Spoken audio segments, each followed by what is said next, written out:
and welcome to another edition of AATBirds Weekly Report. I'm your host, Johnny Uleka at JohnnyU9322, joined as always, well, sometimes, with Mike Bauer at Rewind CEO. Chip will be joining us in a few moments. He's racing home after a fun night of umpiring, I believe. We'll get the story on that. I think there may be a fun little story. But talk a little bit of Eagles. OTAs are over. Eagles don't have the mandatory OTAs. They kind of made an agreement with the players. So they're one of the first teams to finish. So don't have much going on until the end of July. July 26th is when training camp starts. So got a couple things. Talk a little bit about the roster going into, said July, said training camp. Also have another hypothetical we can kind of get into that'll be a little bit of fun. Before the show, Mike and I were talking about a lot of fun wide receivers. Yes, back in the McNabb days. So going through a few of those. And Gator checking in here. What's going on, Gator? Thanks for joining us. Johnny, do you like my shirt?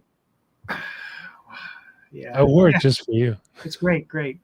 Speaking of that shirt, Washington Cougars, if you aren't watching us and you're listening to us, Andre Dillard. There's been some talk. He's bulked up pretty much. I want to get your thoughts on him before we start talking a little bit about the roster, because I have a couple ideas with this roster, a couple of different surprises. I'm going to kind of make some predictions here and see how it plays out going into camp and into the preseason, see how it holds up and see your takes on it. But I want your take on Andre Dillard and where you kind of see him this season, if you see him on the Eagles this year or if you see him elsewhere. Well, looking at it, you kind of would like to see him here because there's a lot of uncertainty behind him. That being said, I'd be fine if he wasn't. Jack Driscoll could be your swing guy. They have LaRaven Clark, who's a veteran that can play kind of pretty much everywhere. Unfortunately, this has to be like a Sam Bradford scenario where you have to wait for somebody to get hurt in training camp and then you move him, and that kind of opens up the door for one of these other guys and it gives him an opportunity somewhere else.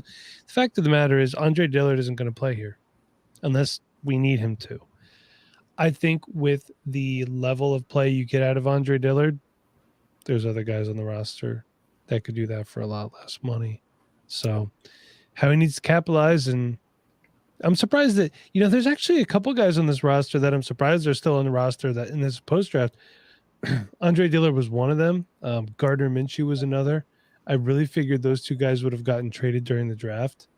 Jalen Reagor, there was some talk about possibly something happening with the Ravens, but that never came to fruition. So just surprised that those three guys are still here. And, on defense, they brought back Fletcher, which is fine.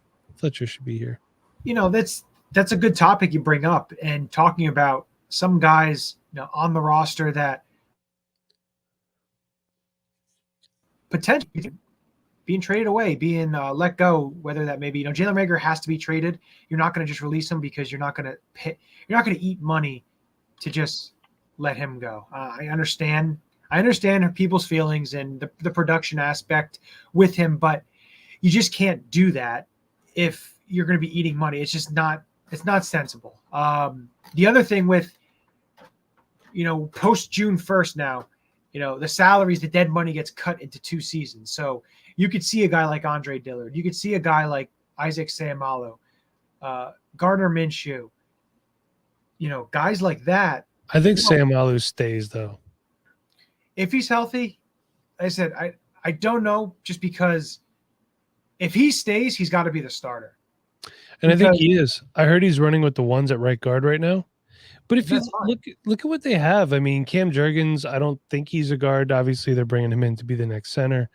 They got Sua Opeta, who's fine as a backup. Jack Anderson, I think he played in that disastrous Week 18 game. I think he got hurt he played center, and I think he actually got hurt middle of that game. But no, they have some guy.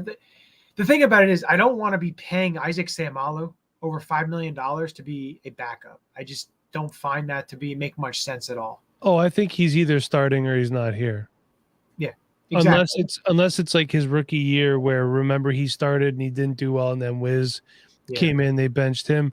That's the only scenario where I could see him being a backup is he wins the job outright in camp and he falls off and they just had to stash him on the bench. That's the only thing I could see.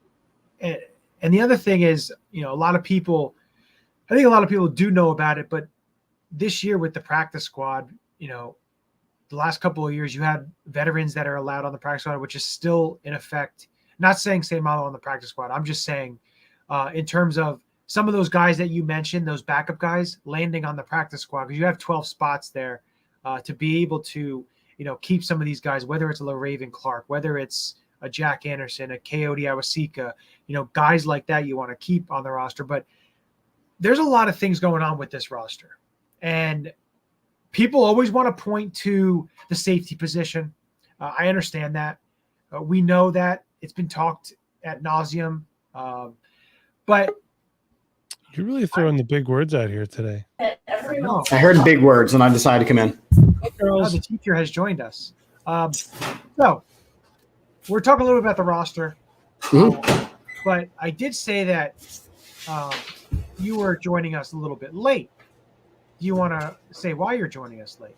Well, I had to umpire tonight, and for the second time in my 8-year career, I had to eject somebody. So, a player or a parent that was being. This time it was a player.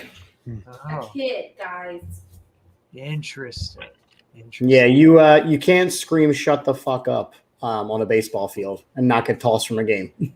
Well, there you go. Yeah, you can't even do it in the big leagues. So, yeah. Also, did you guys know, because I learned this tonight as an umpire who's been doing this for quite a few years, that in baseball, you can, if you're catching a ball and you drop it, it should still count as a catch because you caught it and took a step? No. Did you also know that on a tag, if the ball comes out, then you're supposed to count the out? It doesn't. Because that's what the assistant coach of the team was arguing with me. That's why he's not the head coach of the team. Yeah, that's why I see assistant He coach. doesn't know the rules. Yeah. So I had a game. I did not enjoy it, but I figured I'd come chat with you fellas for a little bit. And hello. Chip, I need to see your shirt. I'm not superstitious. I'm just a little stitious. That is gorgeous. Little Michael Scott, like it. But no, we were just talking a little bit about the roster. Talking about some guys. Since OTAs are over now, until you get into training camp. I told Mike I have a couple, I guess you say, predictions or certain players I could possibly be making the roster and stuff. And we'll see how that plays out going into the season. But just some guys keep an eye on. Some guys that. Can I steamroll the conversation just real quickly? What are we doing? Go ahead. Okay. So one of the biggest questions going into this offseason was, is Jalen Hurts going to be the guy? And people are just straight up, throwing him under the – he can't do this, he can't do this, he can't do this. At the beginning of the offseason, we said he's got to get a better arm. He's got to get better accuracy. He's got to bulk up a little bit. He's got to run the offense. He is literally doing all of those things. When are we going to stop allowing there to be a quarterback controversy and just go, you know what? He's got his players now. He's in the second year of an offense with the second year of a head coach, a second-year offensive coordinator. He's got his things. He's done he's changed his throwing motion. Let's give this guy a fair shot. Hold on a second. Who are you directing this at? Because I hope you're not directing this at me. I am speaking it into existence for the people who are watching this and the people who just absolutely refuse to give this guy a chance. We did it all through free agency when it was we could sign all these players. We did it all through the draft where it was we could draft all these players. Now that Cam Newton is still out there, and according to Cam Newton, he's the top quarterback in the NFL. I need this to be – look, we cannot year in and year out play the quarterback controversy game. We just cannot do it. See, we have to, at this point, let this guy try to be the guy. If it doesn't work out, well, then we know. But you got to give it a chance. So actually, Chip, this brings up a great point. My Eagles fandom was called into question because I'm not the most renowned Hurts supporter of all time. And you guys I'm know not a as big well as Hurt I do, supporter either, but he's done everything he needed to do. so far he has. You guys know if he proves me wrong and shuts me up, I'm going to be happy because he's the quarterback of my favorite team. I want him to do well. But Chip, we've also talked about it before. When you're a quarterback and your biggest deficiency is throwing the football, that's where I have problems. Now, what is he going to do? I got to see him play. I heard he looks good in 7-on-7s. There's no pressure. And you know what? He changes throwing motion. I do want to say one thing, though. They signed his best friend, A.J. Brown. It's like, why is it every time they sign somebody, it's Jalen Hurts' best friend? Like, because he's a nice dude. Yeah, but I don't even have any friends, and this guy had like everybody's his best friend. Maybe that's Mike, that's not even true. You know you're my buddy. Listen, Mike is the Al Bundy of AATBirds. If you don't know who Al Bundy is, just go take a look. Al Bundy, shoe salesman on YouTube. So you guys know I'm Babe. Not you. See, that's your wife. I was like, who is this? I didn't look at who is who is this? But, it's one you of can't those, sit with us. It's one of those things. Just I'm gonna pull a Jeff and just like totally like try and duck out of the camera but eat my dinner. So I'm sorry in advance. I want to see him on the field. I want to see him in preseason. I want to see him with pressure in his face. I want to see him throwing to his receivers, with timing. Oh, I want to see him lead receivers. I want to see him hit these guys in stride. That's what I want to see. So, look, I think everybody gets really captivated with the mobility. That's fine, but I just want to see a quarterback that processes and reads defense as well and throws his receivers open and puts the ball where it needs to be. That's what I want to see. But Mike, true or false? The most successful quarterback in Philadelphia Eagles history was a statue. Was a guy who was mobile, had accuracy issues out the ass, and had some studs all around him. Who are you talking about right now? Donovan McNabb is the most successful quarterback in Eagles history. Whoa, where are these studs all around him? Mike and I were talking about when he had T.O., when he had guys like Chad Lewis, when he had guys like Deuce, like he had guys who could get the ball too. For a couple of years. And they were his most successful years. Yeah, I mean, I don't know. We could do a whole podcast on the most successful quarterback in Eagles history because some people are going to say McNabb, some people are going to say Nick Foles because he actually hoisted the trophy. I mean, Nick Foles is listen, hold on. Eagles lore. Chip, I sent you the fun hypothetical we're doing. We could talk about that. That's going to be a lot of conversation. Like I said, this is the first part. Just talk a little bit about the roster. I'm going to drop my first basically prediction that I have going into training camp or going into the preseason, everything like that. My first one, now don't laugh, but I'm going to tell you right now, I think Jack Stoll is going to be tight end number 2, and he's a great blocker. He did well last year, but I think he's going to take that next step and be that legitimate tight end number 2 to help out Dallas Goedert, and not just the blocking game, but also in the passing game. Great. So I love it because you look at this tight end room, and it's it has one of Chip's favorite players. J.J. Arcega-Whiteside is in that room. Sorry, I had to bring that up. That's okay. It's more handsome now, us two on here. So I actually, when Chip comes back, I will be right back. I hear Cora in the other room, so I'm just going to. Chip and I will discuss after he downs some. But no, you look at this tight end room. So you have Dallas Goedert, of course, tight end number 1. Jack Stoll, and then Tyree Jackson was hurt last year. I expect him to start on the PUP list. You have Noah Togiai, Richard Rodgers, J.J. Arcega-Whiteside, and Grant Calcaterra. My feeling with it is I really don't know how many they're going to have on the 53 because what I mentioned, with the practice squad, they, for some reason, because I think last year they started off with 2 tight ends and then they just rotated. I think they rotated Jack Stoll from the practice squad, if I'm not mistaken. Until Ertz was traded away or whatever. But if Calcaterra in the preseason lights it up, I think he stays as tight end 3, as a receiving threat type of tight end special teamer. But there's really, to me, there's nothing in this tight end room outside. That's why Jack Stoll has to take that step on this roster, because you need that tight end number 2, especially in this offense.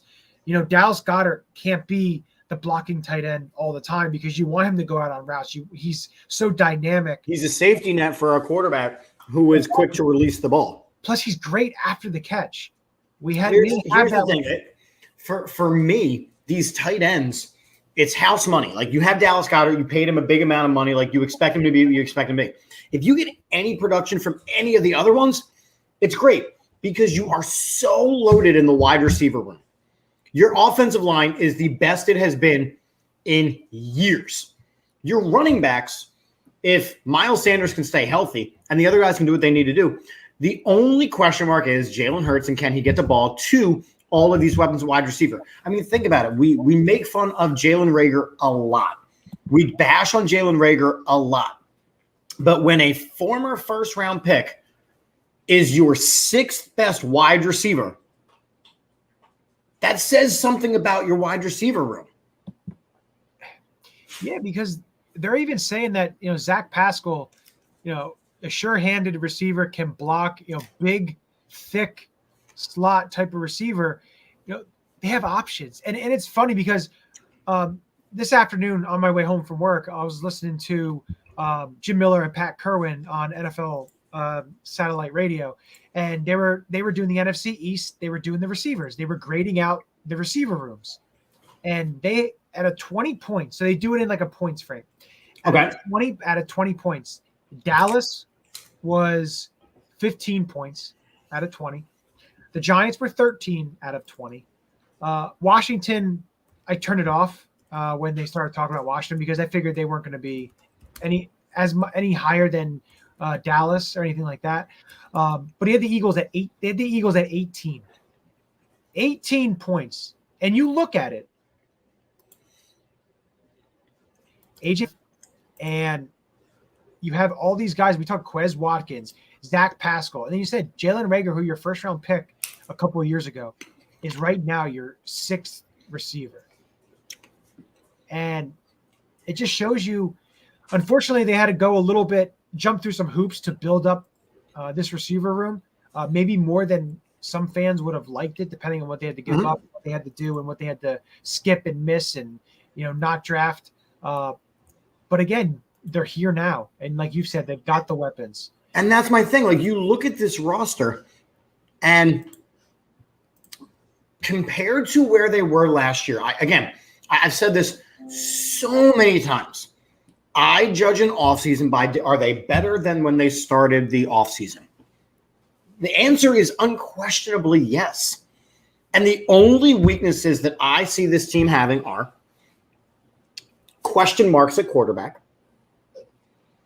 a weakness at the other safety position, because we just don't know about Marcus Epps, and a weakness at punter.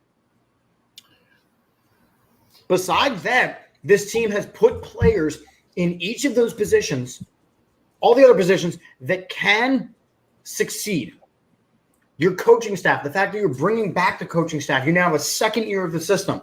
This roster is dramatically improved, and considering the steps back that Dallas and the Giants took, Washington took some steps forward. I'll give it to them. Like, Carson Wentz is a significant improvement over Taylor Heineke. You have to admit that, at least until it's clutch time. But Dallas took steps way back. The Giants took steps way back. The Eagles got better. No, and the other thing I wanted to bring up is, you look at this, and Mike and I have kind of talked about it. You look at this linebacker room. When was the linebackers? See, right? We have linebackers. You look at they rolled out Kaiser White and TJ Edwards, and then Nakobe Dean was on the second team. You have Davion Taylor, Kyron Johnson, Patrick Johnson, Christian Ellis, Sean Bradley. But you look at those first 4 guys, and I'm not even talking about Hassan Reddick, because he's more of a stand-up edge rusher. So you look at strictly linebackers, you have Kaiser White, T.J. Edwards, Davion Taylor, Nakobe Dean. It's just – and the one thing I love, the one picture, I don't know if you guys saw it, it was Kaiser White literally full extension deflecting a pass. It's just – when have you seen Eagles linebackers? He wants so badly to succeed here because it's his hometown team. He's got the will. One thing too, do you remember last year you hear all the camp buzz, they're talking about Gannon was doing all this exotic stuff in camp. And then when the season started, I mean, it was just so bland and so vanilla. Maybe now he's got some players. I'm assuming that some of these guys are Gannon's guys. Like he said to Howie, I want this. Maybe we're going to see some exotic. Maybe we're going to see some pressure, and I feel like we were spoiled with the Jim Johnsons of the world who always brought it. You know what I mean? But we need more. But what about losing Brandon Graham in week 2? How much of an effect did that have, though? But they have depth now. Oh, yeah, they do. And the nice thing is if this year, if we have one linebacker injury, which knock wood, I hope we don't, one linebacker injury last year was devastating. This year, if you lose T.J. Edwards, okay, Nakobe Dean, who's going to factor in regardless, is a full-time role. If Kaiser White, who's your starter, I'm looking on our lads, penciled in as their weak side linebacker. Okay, Davion Taylor, who, yes, he's had problems staying healthy, but when he's on the field, he's shown a lot of flashes. He's very fast, he's very physical, and he's come a long way in his time here as far as learning the position. So these guys that we were relying on last year are now backups, which a lot of them is where they belong, and I'm okay with that. I'm happy with it. Yeah, I love it. I love having these playmakers on the defensive side of the ball. You're looking. Yes, there's some questions. There are always going to be questions. You're going to have injuries. That's just the name of the game. But going into this season, where they're at where they ended last season to where they are at this point, it's such a full 360 here. I love it. I love the way the roster is structured and the way it's built right now. Is it at a 180? Because if you do a 360, aren't you just back where you started? Yeah, 180. Okay. Yeah, 180. Just making sure. That's okay. Hey, we're Eagles fans. Counting isn't our specialty. We could with that. Yeah, I can count 1 Super Bowl. Who would I need to eject? The one kid. Yeah. Another thing. I was getting a couple days ago. I got a bunch of notifications.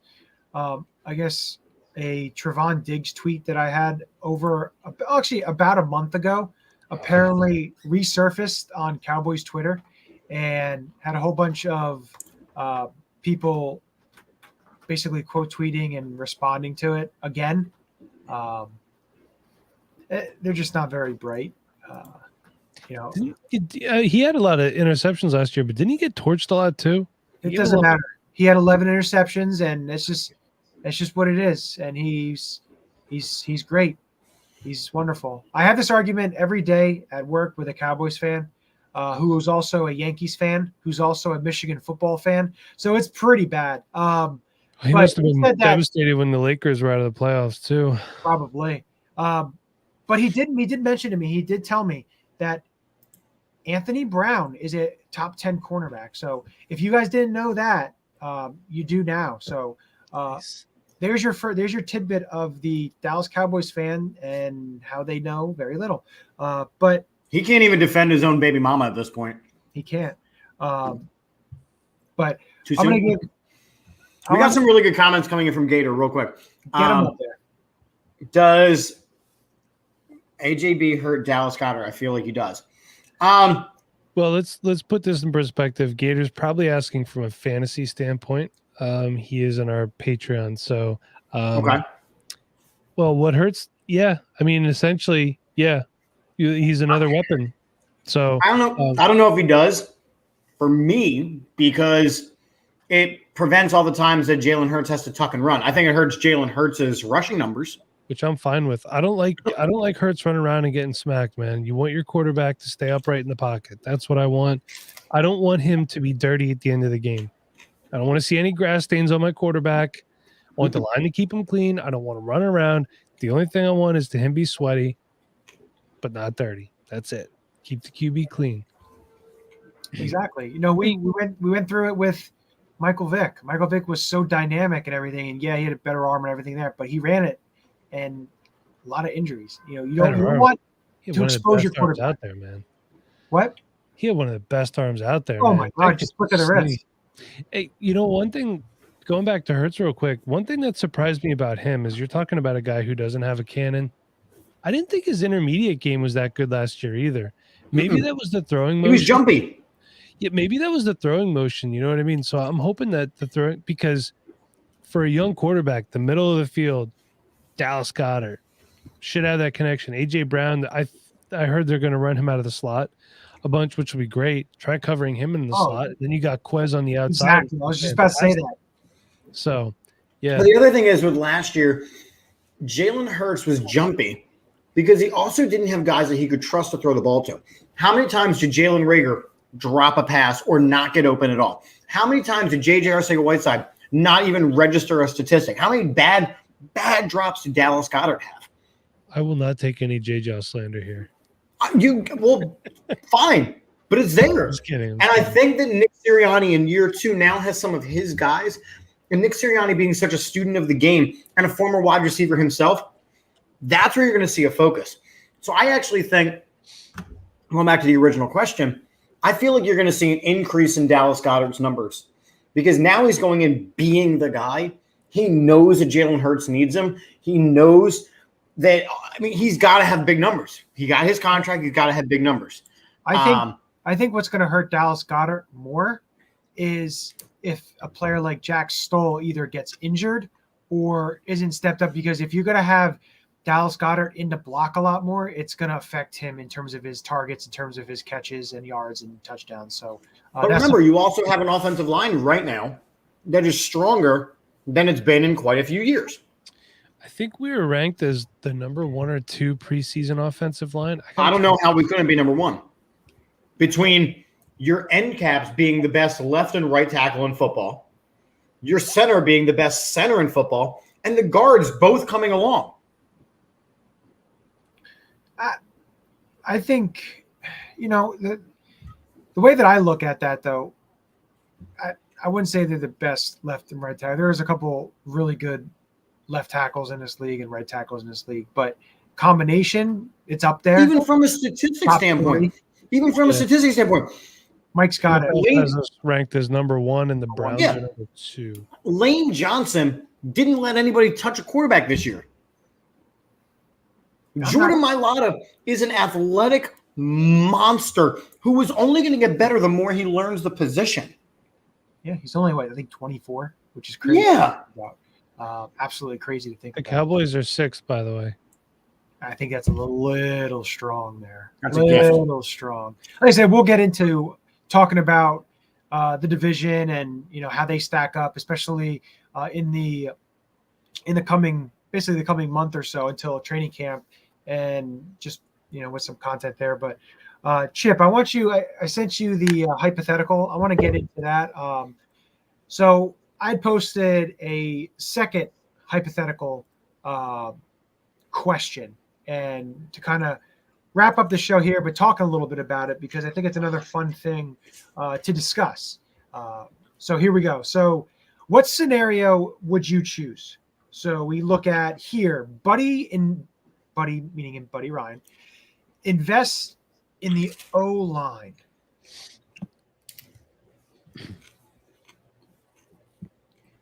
Mike Quick stays healthy. Randall is healthy in 93. Remember, they started 4-0. Sorry, I have a little coughing fit at the mute a couple times here. Deuce plays all of 2000. Remember, he got a foot injury, I think week 5, I believe.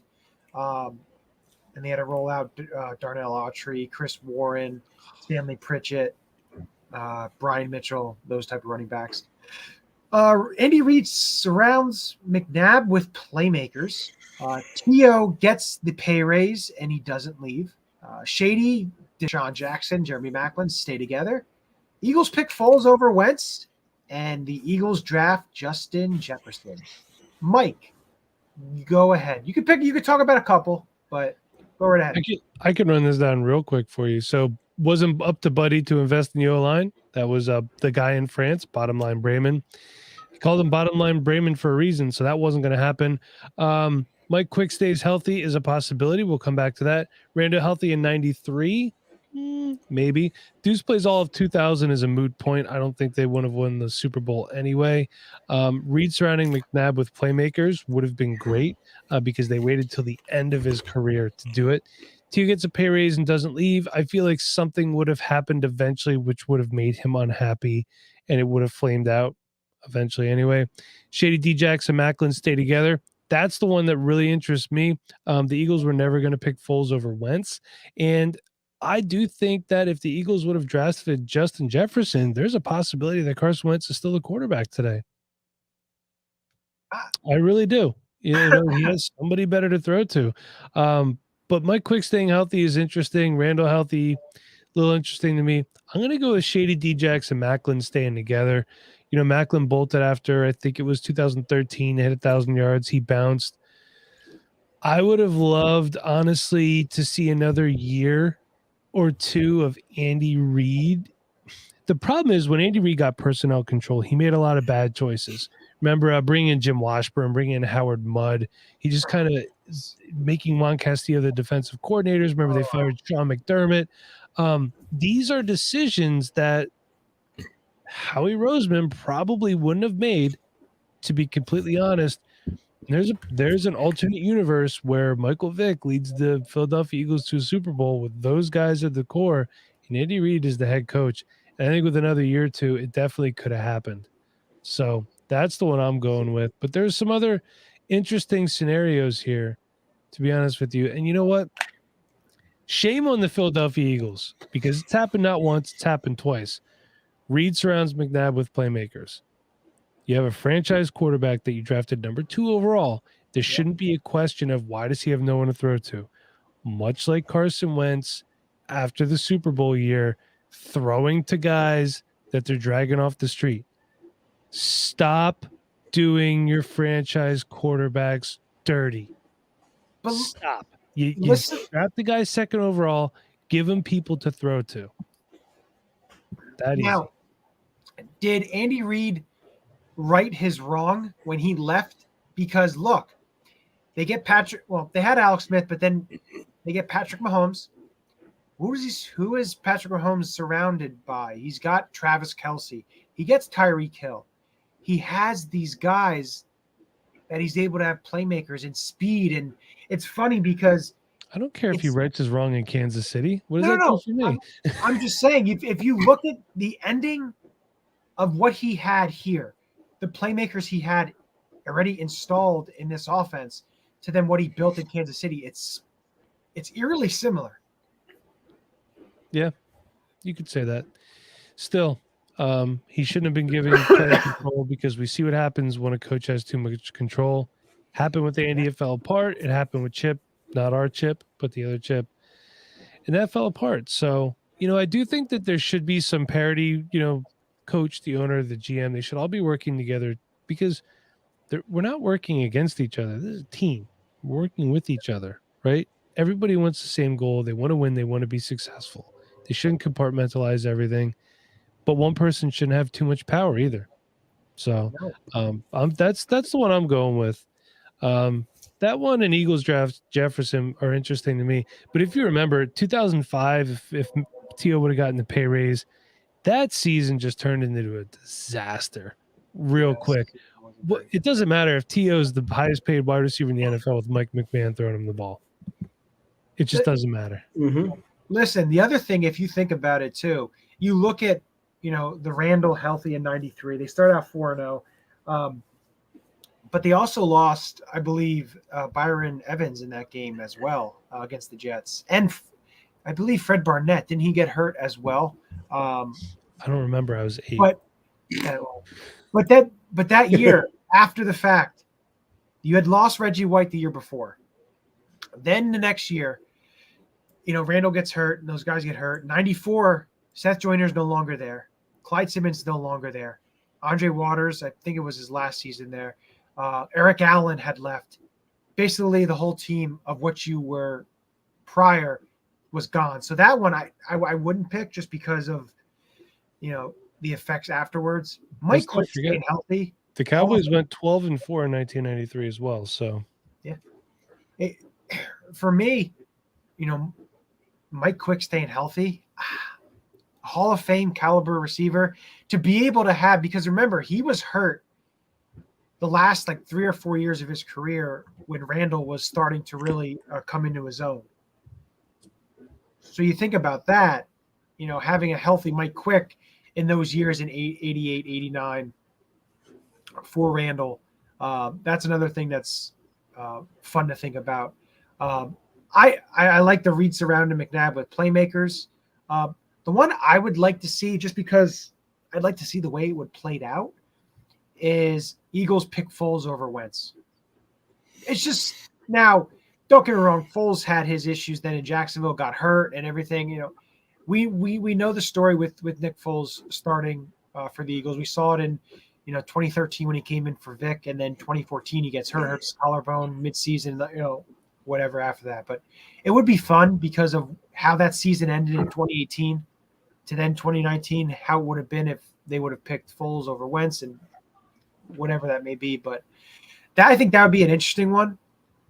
But I think a lot of these are fun. But I think the Reed surrounding McNabb with playmakers, the shady Deshaun Macklin, the Eagles draft Jefferson, those three are probably some of the most favorite ones to pick for people in the comments and everything. Go ahead, Chip, since you're done with your tacos. I am done with my tacos. They were delicious. Thank you for asking. What kind were they? Turkey meat tacos. Nice. Good call. Yeah, gotta eat healthy, gotta watch figure. I started watching football in 93, maybe 94, somewhere in that range. So some of these don't necessarily apply to me, where I really remember them. So for me, Buddy invest in the offensive line. Yeah, that would have been great. It doesn't really do much for me. Mike Quick staying healthy, again, doesn't do much for me. Randall staying healthy in 93. Again, I didn't really get to watch Randall play. Deuce playing all of 2000. I don't think that would have made as much of a difference because Andy Reid, as we have now learned and loved, is such a pass-heavy quarterback or coach. Yes, it helps, but I don't think it changes things. McNabb being surrounded by playmakers, yeah, but can he still win the big game? T.O. not leaving, that would mean that McNabb had left because the two of them could not be on the same team anymore. I'm going to skip around, and you'll obviously figure out where I'm going to go. Eagles draft Jefferson. Here's the thing. We still did not have the quarterback issues solved.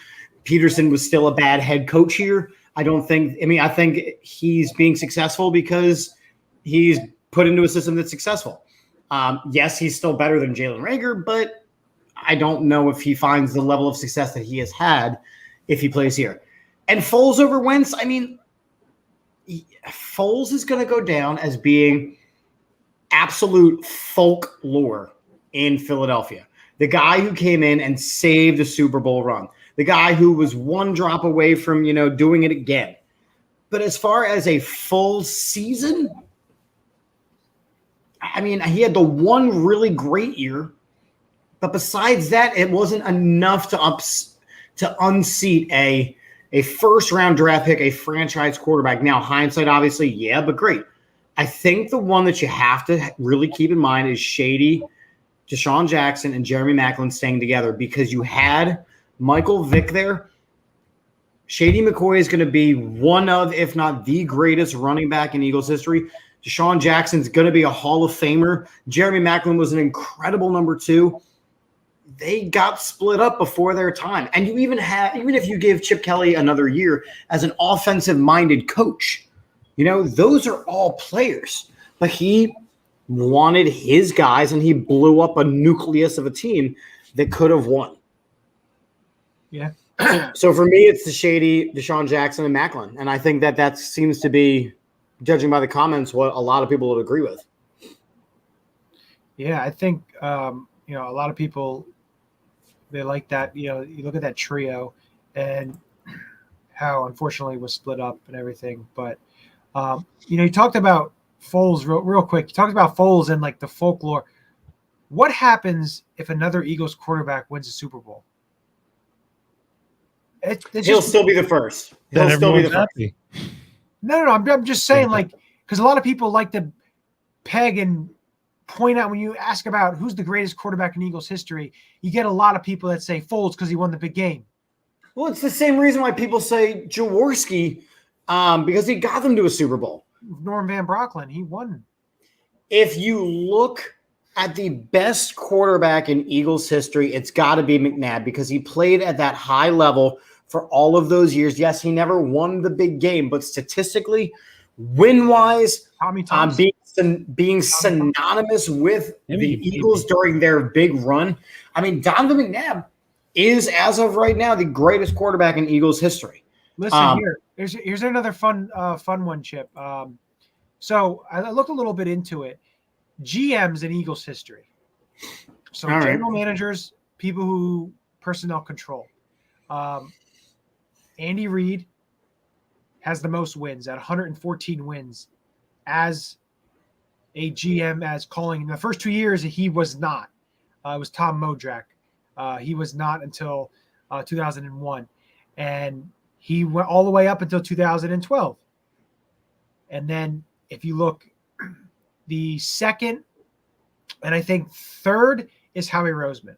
The second, I believe, is – I don't think it's Jim Murray. It was Harry Gamble. Harry Gamble. He's second. And then right behind him is Howie Roseman. And this isn't taking into account him, piggybacking off of the Andy Reid years. This is him from 2013, 2014, and then 2016 on.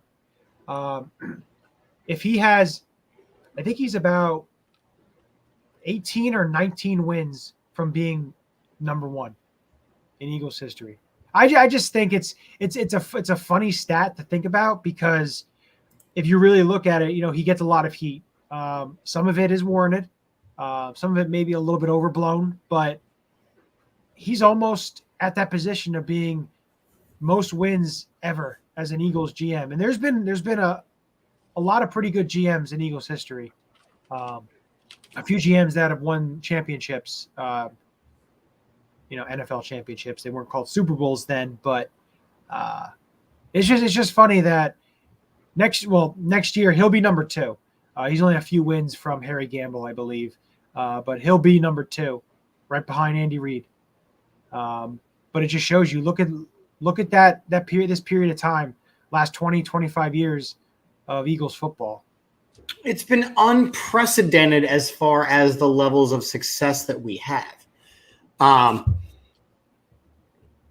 But I mean, saying that Foles should be the greatest quarterback in Eagles history as of right now is the same as saying Doug Peterson is the greatest coach in Eagles history. It's not. It's Andy Reid. Yeah.